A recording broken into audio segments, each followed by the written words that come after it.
So guys, I have here The Atomic Habits by James Clear. This book really changed my life. Small habits then consistently create extraordinary outcome.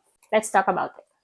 So minsan kasi pagka gusto nating mag-change, for example, you want to make a change this new year. So we all do it all at once, lahatan. Pero dito sa book na to, ni James Clear is small habits at a time. Hindi mo siya kailangang baguhin agad-agad. So, meron nga siyang sinabi dito na yung palagi mong ginagawa. So, this is your habit. Lalagay mo yung gusto mong bagong i-add na habits na makakapag-improve sa'yo one day at a time. So, hindi mo kailangan ng extravagant. You just need a small habit na gusto mong mabago. When you change your habit, you change your identity, and of course, you change your life. Second is focus on system rather than goals. Yung goals is importante kasi nagkakaroon tayo ng direction dyan. But don't get me wrong, yung goals mo kasi ginagawa mo lang pag motivated ka.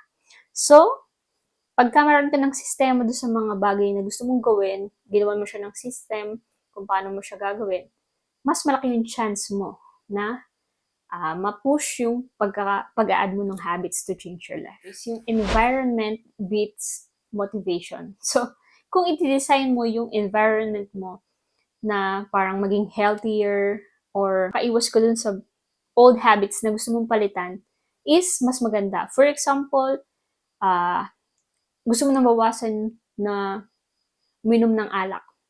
But, yung environment mo kasi, pagbukas mo pa lang ng rep, meron ng mga beers doon. So, hindi mo naman siya basta ika-cut off yung beer kasi nakasanayan mo pa siya. Instead na mag-stock ka ng mga beers dyan sa rep mo pagbukas, huwag ka mag-stock. So, kung gusto mong uminom ng alak, so, syempre, pupunta ka sa labas, bibili ka. And then, syempre, minsan, tatamadin ka na din. No? So, pahirapin mo yung sarili mo dun sa mga bagay na ayaw mo or sa mga bagay na gusto mong tanggalin. And kabalik rin naman, kung dagdagan yung water intake mo, maglagay ka ng water dispenser sa room mo tsaka isang baso.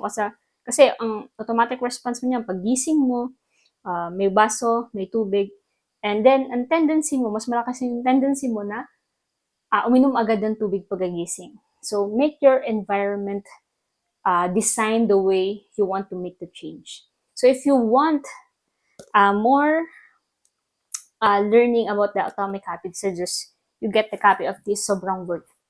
Ayun lang. Thank you.